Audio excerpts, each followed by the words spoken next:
राधे राधे सभी को। जय श्री कृष्णा, जय श्री राम। देखिएगा, आ गई है वो जयंती जिसका बहुत दिनों से इंतजार था। चैत्र पूर्णिमा की हनुमान जयंती। शुक्ल पक्ष की अंतिम तिथि कहलाती है पूर्णिमा। पूर्णिमा अर्थात समस्त प्रकार की कामनाओं को पूर्ण करने वाली तिथि। और सनातन धर्म में पूर्णिमा का जो महत्व है वो बहुत ज़्यादा है। ऐसा कहते हैं कि पूर्णिमा तिथि के दिन पवित्र नदी में स्नान करने से और दान करने से बहुत ही पुण्य प्राप्त होता है। प्रत्येक महीने में पूर्णिमा तिथि आती है, लेकिन हर पूर्णिमा का अपना अपना महत्व होता है। अब जो पूर्णिमा तिथि चैत्र मास की पूर्णिमा आ रही है, हिंदू नववर्ष की पहली पूर्णिमा है। चैत्र मास की पूर्णिमा की अगर बात करें तो ये इस दिन भगवान हनुमान जी का जन्म हुआ था, तो इसीलिए इस दिन को हनुमान जन्मोत्सव के रूप में सभी लोग मनाते हैं। आज की वीडियो में हम जानेंगे कि इस साल 2025 में चैत्र पूर्णिमा जो है वो कब पड़ रही है आपकी, ठीक है ना। चैत्र मास की पूर्णिमा पर स्नान और दान करने का सबसे शुभ मुहूर्त क्या रहेगा। कई भक्तों की पूर्णिमा का व्रत धारण करते हैं, तो उनको बताएंगे कि उनको धारण कब करना है, पूर्णिमा में पूजा किस प्रकार से करनी है और सत्यनारायण की कथा कब करें, और भगवान हनुमान जी का जन्मोत्सव कब किस टाइम पर मनाना है उनको। सारी जानकारी आपको इसी वीडियो में मिलने वाली है। बहुत ही ज़रूरी वीडियो है आपके लिए, तो वीडियो को बिल्कुल भी स्किप मत कीजिएगा, सारी जानकारी आपको मिलेगी। तो चलिए शुरू करते हैं। सभी को राधे राधे, जय श्री राम। तो चलिए सबसे पहले जान लेते हैं कि पूर्णिमा तिथि कब से प्रारंभ होगी, हमें व्रत कब करना है, धारण और जो व्रत का पारण है वो कब करना है। चैत्र मास की शुक्ल पक्ष की पूर्णिमा तिथि का प्रारंभ होगा 12 अप्रैल को सुबह 3:21 पर, और पूर्णिमा तिथि समाप्त हो जाएगी आपको 13 अप्रैल को सुबह 5:51 पर। तो सूर्योदय कालीन पूर्णिमा तिथि के अनुसार 12 अप्रैल 2025 यानी कि शनिवार के दिन चैत्र मास की पूर्णिमा तिथि मनाई जाएगी। अब इसी दिन व्रत धारण करना और इसी दिन स्नान दान दीपदान सब कुछ इसी दिन करना है। 12 अप्रैल को ही पूर्णिमा है तो व्रत भी धारण करना है। 12 अप्रैल को व्रत करेंगे, स्नान दान दीपदान करेंगे। पूर्णिमा का जो होता है 12 अप्रैल को ही अच्छा हनुमान जयंती भी मनाई जाएगी। 12 अप्रैल को ही हनुमान जयंती मनाई जाएगी, क्योंकि एक ही दिन पूर्णिमा है। इसीलिए पूर्णिमा तिथि के अनुसार जो भी कार्य होते हैं वह सभी कार्य 12 अप्रैल को आपको पूर्ण करने होंगे।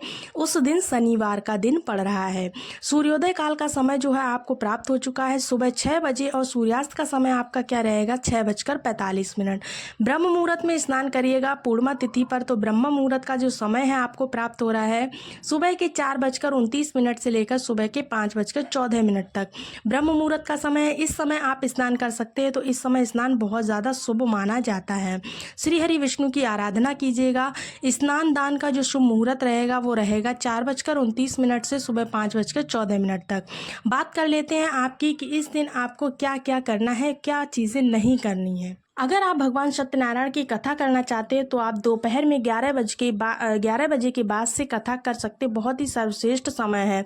वैसे भगवान सत्यनारायण की कथा आप सुबह भी कर सकते हो, लेकिन राहु काल को छोड़कर बाकी समय आपको शुभ माना जाता है। और शनिवार है तो राहु काल का समय जो है सुबह के 9 बजे से लेकर 10:30 तक का रहेगा। तो इस समय पर आपको कोई भी शुभ कार्य प्रारंभ नहीं करना है। पूर्णिमा तिथि के दिन प्रातःकाल जल्दी उठना चाहिए। उठकर के नित्य कर्मों से निवृत्त होकर के आपको अगर संभव हो तो आप किसी पवित्र नदी में जा सकते हैं स्नान करने के लिए, नहीं तो घर पर ही गंगा जल मिलाकर आप स्नान कर सकते हैं।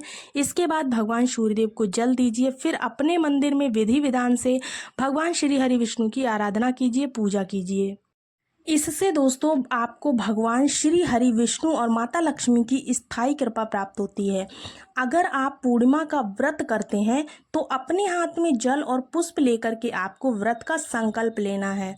आज आपका व्रत है और संकल्प लेने के बाद आप विधि विधान से श्री लक्ष्मी नारायण की आराधना कर सकते हैं। उसके साथ ही जो भक्त व्रत करते हैं दिन में फलाहार कर सकते हैं। और अगर आपका व्रत नहीं है तो सुबह की पूजा के बाद आप सात्विक भोजन बिना लहसुन प्याज का भोजन कर सकते हैं। पूर्णिमा तिथि पर भगवान श्री सत्यनारायण की आराधना अवश्य करनी चाहिए। अगर हो सके तो किसी ब्राह्मण को बुलाकर भी आप कथवा करवा सकते हैं, या फिर स्वयं ही अपने घर में भगवान श्री हरि विष्णु और माता लक्ष्मी या फिर भगवान सत्यनारायण की फोटो है तो उसको स्थापित करें और विधि विधान से सत्यनारायण भगवान का ध्यान करें, उनकी पूजा कर लीजिए और कथा का पाठ स्वयं से भी कर सकते हैं। बस इतना सा ध्यान रखिए कि ब्राह्मण के लिए दान की सामग्री अवश्य निकाल दीजिए दक्षिणा के साथ। इसके बाद आप स्वयं भी कथा पढ़ सकते हैं। लेकिन कथा चाहे स्वयं पढ़े या फिर ब्राह्मण के द्वारा करवा ले, प्रत्येक पूर्णिमा पर इससे किसी भी प्रकार की परेशानी आपके जीवन में नहीं आती है। कोई भी कामना हो आपकी भगवान सत्यनारायण की कृपा से पूर्ण होती है। परेशानियों से आपको मुक्ति मिल जाती है। कामनाओं को पूर्ण करने का जो सबसे सरल उपाय है वो है भगवान सत्यनारायण की आराधना, चाहे आप स्वयं से करें या फिर किसी ब्राह्मण देवता के अनुसार करवाएं। और फिर शाम के समय जब चंद्रमा उदित होता है तो चंद्रमा की दर्शन करके उनको दूध का अर्घ अवश्य देना चाहिए सबको, चाहे आप व्रत कर रहे हो या नहीं कर रहे हो। पूर्णिमा के चंद्रमा को अर्घ देना आवश्यक है। बस इतना करना है आपको कि एक पात्र में थोड़ा सा कच्चा दूध लेना है, जल से इसे भर दीजिए पात्र को, और इसमें थोड़ा सा अक्षत जरूर डाल लीजिए, चंदन डाल लीजिए, सफ़ेद वाला जो होता है आप डाल सकते हैं। इसके साथ ही आपको थोड़ी सी मिश्री डालनी या फिर शहद डालना है, पुष्प डाल लीजिए सफ़ेद रंग का, और भगवान चंद्रदेव के दर्शन करते हुए ओम सोम सोमाय नमः, ओम सोम सोमाय नमः इस मंत्र का जाप करते हुए आपको अर्घ देना है। उसी अर्घ की 5 परिक्रमा कर लेनी है और धूप दीप दिखा करके उनकी पूजा कर लीजिए। इतने मात्र से आपके जीवन की जो भी परेशानियां हैं वो समाप्त हो जाएगी, चाहे चंद्रमा से संबंधित हो या फिर घर में सुख समृद्धि को लेकर हो या फिर धन से संबंधित हो। जो भी आपकी समस्या होगी वो इस उपाय को करने से ज़रूर से दूर होगी। साल में एक बार आती है ये वाली पूर्णिमा, तो इस पर इस उपाय को ज़रूर कीजिएगा। अगर किसी का विवाह नहीं हो पा रहा है तो मन चाहा वर पाने के लिए भी आप इस उपाय को कर सकते हैं। इस उपाय को करते हैं तो चंद्रमा की पूजा अत्यंत आवश्यक है आपको मन चाहे वर के लिए। चंद्रमा की पूजा के बड़े सारे फायदे हैं, क्योंकि जब आप चंद्रमा का अभिषेक करते हैं तो इसके साथ ही भगवान शिव का भी अभिषेक हो जाता है। इसी प्रकार से जब आप शिवलिंग का अभिषेक करते हैं तो चंद्रदेव का अभिषेक हो जाता है, क्योंकि भगवान शिव के मस्तक पर ही चंद्रदेव विराजमान है। तो इसीलिए कहते हैं घर के आसपास अगर शिवलिंग हो तो शिवलिंग की पूजा अवश्य करना चाहिए। इसके साथ ही साथ चंद्रदेव को अर्घ तो सबको देना ही चाहिए। आप व्रत करते हैं या नहीं करते हैं, पौराणिक ग्रंथों के अनुसार अगर बात करें तो चैत्र मास की पूर्णमासी तिथि को ही भगवान हनुमान जी का अवतार हुआ था। तो भगवान शिव के अवतार हैं भगवान हनुमान जी, यानी कि रुद्रा अवतार है, 11वें रुद्रा अवतार है। तो इनकी आराधना चैत्र मास की पूर्णिमा पर अवश्य करनी चाहिए। तो घर के आसपास अगर हनुमान जी का मंदिर है आपके तो वहाँ जाकर के हनुमान चालीसा का पाठ आपको करना चाहिए, बजरंग बाण का पाठ करना चाहिए, सुंदरकांड का पाठ करना चाहिए। आज कर सकते हैं चाहे तो आज कर लीजिए या फिर कल कर लीजिए, कोई दिक्कत की बात नहीं है। मंदिर में या फिर घर में कहीं भी आप मंदिर में घर में बैठ करके एक दीपक जला करके हनुमान चालीसा का पाठ कर लीजिए। तेल का शुद्ध तेल का दीपक आपको हनुमान जी के लिए जलाना है, और जो महादेव का दीपक जलता है वो घी का जलता है। हनुमान चालीसा का पाठ करिए, और आपके पास समय हो तो सुंदरकांड का पाठ जरूर से कर लीजिए।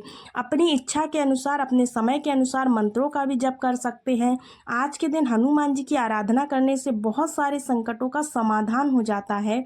अच्छा, भगवान श्री राम के भक्त हैं भगवान हनुमान जी, तो आज के दिन आपको हनुमान जी को प्रसन्न करने के लिए भगवान श्री राम और माता सीता की आराधना अवश्य करनी चाहिए। और दोस्तों, इसके लिए हनुमान जी की पूजा करने से पहले भगवान श्री राम और सीता जी का ध्यान कर लीजिए, उन्हें प्रणाम कर लीजिए, भगवान श्री राम और सीता जी के मंत्रों का जाप कर लीजिए। बाद में आप हनुमान चालीसा का पाठ करिएगा, इससे हनुमान जी अत्यंत प्रसन्न होते, बहुत ज़्यादा।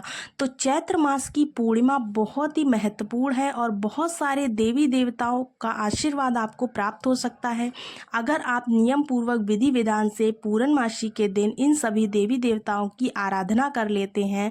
तो पूर्णिमा के दिन चंद्रमा को अर्घ देना आवश्यक है। तो चंद्रोदय काल का समय जो होगा वो आपका शाम का 6:20 पर, और 13 अप्रैल से बैसाख मास प्रारंभ हो रहा है। तो बैसाख स्नान किस प्रकार से करें और बैसाख मास की सभी कथा कहानियाँ जो भी हैं वो आपको चैनल पर मिल जाएंगी। तो आप चैनल से जुड़े रहिए और वीडियो को एक लाइक ज़रूर कीजिएगा, कमेंट्स में जय श्री राम ज़रूर लिखिएगा। मिलते हैं आपको अगले वीडियो में, तब तक के लिए सभी को जय श्री राम।